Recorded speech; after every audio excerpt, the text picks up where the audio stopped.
Bonjour tout le monde, j'espère que vous allez bien. Aujourd'hui, je veux vous parler de ma dépression. C'est clairement pas un sujet facile, voilà, c'est partager ça avec vous, ça me fait pas plaisir du tout, voilà, pour parler de tout ça en détail, c'est clairement pas ce dont j'avais envie, mais pour tout vous dire, j'ai en fait du mal à me soigner, en fait, tout simplement, j'ai du mal à, voilà, à sortir de ça. Donc j'ai envie de vous partager ce que je vis, mon ressenti, ce qui s'est passé, le déroulé de tout ça finalement, et en expliquant un peu ce que je vis, j'espère pouvoir aider d'autres personnes qui sont dans la même situation, qui sont aussi en dépression, qui veulent s'en sortir, qui veulent être soignées. Donc en faisant cette vidéo, j'espère que certains pourront m'apporter des conseils dans cette situation difficile, et pourront aussi par la même occasion apporter des conseils à toutes les personnes qui souffrent de dépression comme moi, qui vont regarder cette vidéo. Donc la dépression, c'est pas quelque chose qui est arrivé d'un coup, hein, ça a été petit à petit, hein, ça s'est fait sur plusieurs mois, et c'est quelque chose qui est très particulier à vivre pour le coup. Il y a vraiment eu un basculement petit à petit en fait. Ça a commencé précisément à mon anniversaire pour mes 20 ans. Voilà, c'était vers le mois de février en fait que j'ai commencé à avoir cette sorte de déprime en fait. À partir de là, on va dire que les problèmes les plus importants ont été terminés. Voilà, je dis pas que tout est bien qui finit bien, mais globalement, il y avait plus de stress que potentiellement nos parents aillent en prison. Voilà, il y avait moins de responsabilités pour moi. La période à ce moment-là ne faisait que s'améliorer. Donc dans l'idée, c'était positif. Mais moi, j'ai vécu un contre-coup. Ouais, je sais pas comment expliquer différemment. Ouais, un contre-coup. J'ai vécu ça comme ça. Et finalement, ce côté, mes 20 ans à ce moment-là, ça a été un peu une sorte de bilan de ma vie, voilà, de ce qui se passe dans ma vie à ce moment-là. Alors de base, je voulais pas fêter mon anniversaire pour mes 20 ans, mais bon, mes parents m'ont fait un super anniversaire et je les remercie vraiment, merci à eux, ils m'ont tellement gâté, c'est vraiment la folie quoi, voilà. Et du coup voilà, j'ai fait un super anniversaire en vidéo, mais c'est vrai que du côté de mes proches, quoi que ce soit, j'ai rien fêté de spécial.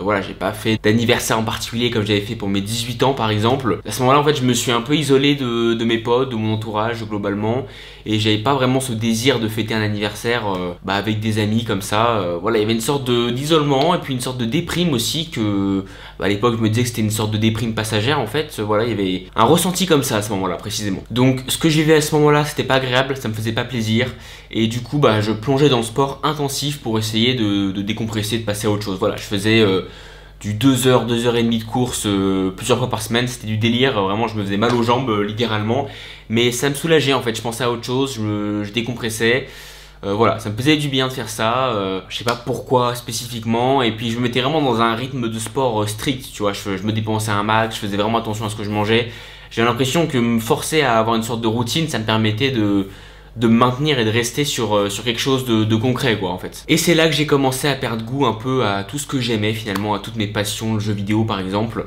Vraiment j'ai commencé à plus aimer grand chose, à plus kiffer ma vie en fait. Voilà, j'ai une sorte de perte d'intérêt de tout, j'ai fait une sorte de crise existentielle en mode il n'y a plus vraiment de sens dans ma vie. Voilà, j'ai une sorte de grosse déprime là pour le coup. Je me sentais vide, je ressentais plus rien, je voulais plus rien faire, j'avais plus envie de rien du tout. C'était une sensation vraiment bizarre, j'avais une impression de perte de contrôle en fait littéralement, il y avait quelque chose qui se passait mais je ne pouvais pas le contrôler en fait, voilà, c'était un peu comme ça que je le voyais, et je m'enfonçais au fur et à mesure dans une sorte de déprime. À ce moment là, il y avait vraiment des moments où j'avais l'impression de contrôler un corps en fait, j'avais l'impression d'être une petite personne dans un corps et que je contrôlais quelqu'un, et que j'étais un peu en mode pilote automatique en fait, voilà, je survivais, je faisais les choses, les actions comme il fallait, mais à l'intérieur j'étais vraiment vide, je ressentais rien et j'avais l'impression d'être à l'extérieur quoi, vraiment, c'était une sensation un peu comme ça. J'avais vraiment l'impression de pas vivre les choses en fait. Donc là, les mois ont commencé à passer, après février, il y a eu mars, il y a eu avril, et au fur et à mesure, mon état s'est aggravé, c'est-à-dire que voilà, ça a empiré, la déprime, etc., ce genre de choses, et j'ai commencé à avoir carrément des pensées intrusives, c'est-à-dire que j'avais des pensées parasites qui me venaient en tête constamment sans que je le contrôle en fait. Voilà, c'était insupportable, il y avait vraiment des journées où c'était très désagréable, c'était vraiment dur de se concentrer, de se bouger. Puis voilà, avec tout ce ressenti, c'était difficile de se motiver, de travailler comme d'habitude, d'être à fond. C'était dur voilà, d'être là, etc. Donc voilà, c'était pas facile d'être présent à chaque fois. Ouais, c'était dur comme période. Les pensées intrusives, ça me faisait vraiment souffrir. Vraiment, c'était très dur à ce moment-là. Là, j'étais vraiment en mode survie. J'étais vraiment en mode pilote automatique. Là, il y avait plus de goût à la vie, vraiment là, c'était que de la survie pour le coup. C'est là que j'ai carrément commencé à avoir envie de me faire du mal. Là c'était compliqué, là la période était vraiment, voilà, c'était dur. À ce moment-là on m'a prescrit du coup des antidépresseurs, voilà, c'est la joie, génial. Donc le Zoloft le matin et le Ketamed le soir. Le Ketamed, quand tu en prends, ça te met vraiment un coup de pompe, ça te fait dormir assez vite, voilà. Et le lendemain matin, tu te sens vraiment apaisé, léger. Donc quand j'ai commencé les antidépresseurs, honnêtement, ça allait quand même un peu mieux, j'avais plus envie de me faire du mal. Je me sentais léger, voilà, il y avait une sorte de peu de nuage. Donc ça faisait du bien pendant une certaine période. Et ensuite malheureusement c'est revenu, voilà, malgré tout. À ce moment-là on m'a prescrit du coup une double dose de Zoloft, voilà c'est le traitement du matin. Et bon, malgré ça, il n'y a pas tant de différence en fait, voilà. Alors ok, effectivement, le Ketamed, ça m'endort facilement le soir. Et le matin, j'ai l'impression de me réveiller d'un coma, voilà. C'est vraiment un peu ça le ressenti. Et je me sens assez léger, même si après, au fur et à mesure de la journée, bah ça va moins bien après. Donc voilà, malgré tout ça, ça aide un peu, mais pas tant que ça non plus en fait. Donc là, toutes les personnes qui n'ont pas de dépression et qui regardent cette vidéo, elles doivent se dire, bah Néo, franchement, ok, t'as vécu des choses difficiles, mais là, bon, c'est toujours dur, surtout avec ce que vous avez appris récemment, par exemple pour mon père. Mais honnêtement, t'as quand même une vie confortable, t'as une bonne vie quand même, honnêtement, t'as une vie vraiment sympa. Voilà, t'es créateur de contenu, tu gagnes bien ta vie, y a pas de raison d'être dépressif. Et c'est honnêtement ce que je me dis, comme vous en fait, je me dis la même chose. Je me dis, y a pas de raison d'être... il y a des raisons d'être triste, mais il y a aussi plein de raisons d'être positif et de se sortir et d'être motivé en fait. Mais malheureusement je contrôle pas et c'est maintenant que je m'en rends compte. Voilà, c'est vraiment des fois une sensation de désespoir qui est intense. C'est pas quelque chose que tu contrôles, c'est pas quelque chose que tu peux gérer comme ça. Et ça arrive malheureusement, sans que tu le veuilles. Donc il y a eu des conséquences hein, avec ce que j'ai vécu, j'imagine. Malgré tout, j'arrive pas à m'en sortir. Il y a eu des moments évidemment où je me suis dit, tu t'en fous, t'ignores et tu avances, tu bouges, tu y vas. Faut pas se dire que c'est quelque chose où je me suis dit, vas-y, il y a une dépression, je fais rien. Moi, je suis vraiment quelqu'un, quand il y a des problèmes, je veux les régler rapidement. Je veux enchaîner, je veux aller sur autre chose. C'est vraiment me morfondre, c'est pas quelque chose que j'aime. Hein. J'ai vraiment parlé du négatif, tout ça, je déteste. Honnêtement, faire cette vidéo, ça me fait pas plaisir. Hein. Voilà, partager ça, ça me fait pas du bien. Enfin, ça me fait quand même du bien de partager mon mal-être avec vous, mais m'ouvrir de cette façon, ça me fait pas plaisir non plus. Voilà, moi, je veux vous partager des choses positives, je veux pas vous partager de la dépression, quoi. Ça me fait pas plaisir, évidemment. Donc du coup, pour ça, je me dis la même chose. Je me dis, vas-y, je vais enchaîner. Je vais penser à autre chose, je vais bosser, machin, je vais me bouger, ça va aller. Donc voilà, je me mets à faire du sport à fond, à me focus sur le taf, voilà, les contenus, voilà, gérer mes mails, machin, les sociétés, enfin bref, voilà, vous connaissez. Mais malgré tout, ça revient, il y a des moments où le désespoir, il revient, ça redevient intense, ça fait une sorte de cercle vicieux en fait, où les choses reviennent et tu contrôles pas en fait, t'arrives pas à gérer le truc. C'est très frustrant et c'est là que tu te rends compte qu'il y a une sorte d'impuissance sur la situation. Et puis là, il y a autre chose qui revient en compte. Tu te dis, il y a des gens qui souffrent bien plus que toi. Il y a des gens, ils ont une vie qui est horrible. T'es pas légitime de souffrir ainsi en fait. C'est ce que tu te dis aussi. Donc tu te dis, il n'y a pas de raison d'être comme ça. Finalement, tu culpabilises de souffrir comme ça parce que tu te dis que c'est pas légitime. Voilà, tu peux enchaîner, avancer. Il n'y a pas de raison que ça te fasse ça en fait. Tu te dis ça aussi. Donc finalement, le manque de motivation, des fois le manque d'efficacité, ça te fait culpabiliser. Tu te dis, vas-y, là je suis une merde, vas-y, ça avance pas comme je veux, j'arrive pas à me bouger correctement, voilà. Enfin bref, ça c'est un cercle vicieux assez classique, hein, je pense que beaucoup de gens connaissent.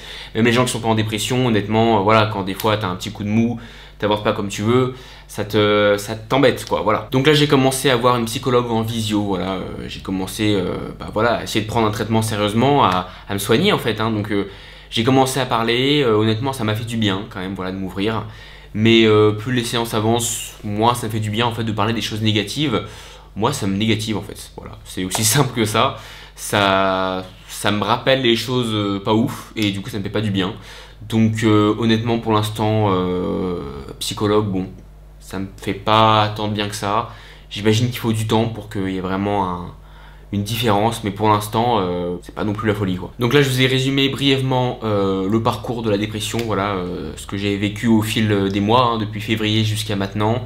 Et actuellement, si je devais définir mon état, il y a des hauts et des très bas, voilà, c'est un peu ça. c'est un peu comme ça que ça se passe. Il y a des moments où je survis, ça va, c'est supportable, et puis des fois le désespoir est vraiment très intense, c'est difficile, et voilà, il faut une petite période pour que ça revienne et que ça reparte quoi. C'est pas simple, j'essaie de trouver des solutions, c'est pour ça aussi que je fais cette vidéo, trouver des solutions aussi, des conseils de votre côté, voilà, parce que je sais pas trop comment gérer le truc, hein. Je prends des antidépresseurs, je dirais une double dose, je vois une psy, voilà, j'essaie de comprendre comment aller mieux, retrouver un but à ma vie, un sens, c'est un peu ça en fait, hein, parce que j'ai un peu perdu goût à tout en fait, hein, voilà, aussi simple que ça, et c'est pas facile, et voilà, j'essaie de m'en sortir. Donc évidemment, tout ce qu'on a vécu, l'injustice, ça joue pour beaucoup, et puis là récemment, le cancer de mon père, voilà, ça fait du mal, ça rajoute un stress, ça rajoute de la tristesse, et puis de la colère aussi, parce que on sait à cause de quoi c'est à cause d'une partie de notre famille, les injustices, voilà, tout ça. Ça nous a fait du mal, pas qu'à moi, aussi à mes parents, à mon frère. Et malgré tout, faut qu'on arrive à s'en sortir, et c'est ce que j'essaye de faire. Je tenais aussi à remercier sincèrement mes parents, voilà, qui m'ont énormément aidé, hein. C'est ma mère qui m'a aidé pour prendre des antidépresseurs, premier rendez-vous pour la psy, enfin voilà, elle m'a beaucoup aidé. Mes parents se sont beaucoup inquiétés forcément, ils savent pas ce qui m'arrive, et moi non plus en fait à vrai dire, hein, parce que c'est une sensation où tu perds le contrôle, tu sais pas ce qui se passe, ça te ronge au fur et à mesure en fait, et tu peux pas le contrôler. Au début tu te dis vas-y, je vais pouvoir repartir, redevenir heureux, et t'y arrives pas quoi, voilà, c'est un peu ça. Donc forcément c'est très dur pour mes parents, je suis désolé pour eux, et en même temps je les remercie sincèrement de m'aider et de me soutenir. Donc cette vidéo je la fais pour moi en priorité, mais je la fais aussi pour toutes les personnes qui souffrent de dépression. Voilà, j'espère pouvoir aider des gens en faisant cette vidéo en même temps. J'espère que certains conseils en commentaire pourront aider d'autres personnes qui ont les mêmes soucis que moi. Voilà, j'espère que je pourrai aider d'autres personnes. De mon côté, j'essaye de tout faire pour me soigner.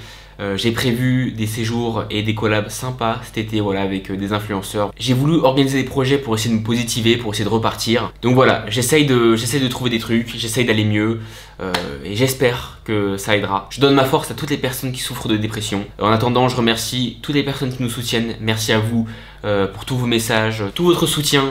Ça nous fait extrêmement plaisir, et ça nous aide dans cette épreuve, voilà, ça nous aide à rester fort, ça nous aide à remonter la pente et à continuer malgré tout. Voilà, merci à vous, merci, et j'espère repartir avec des vidéos plus positives pour la prochaine fois. J'ai l'impression de dire ça à chaque fois dans mes dernières vidéos là, bon. Allez, merci à tous, et à la prochaine j'espère pour quelque chose de beaucoup plus positif.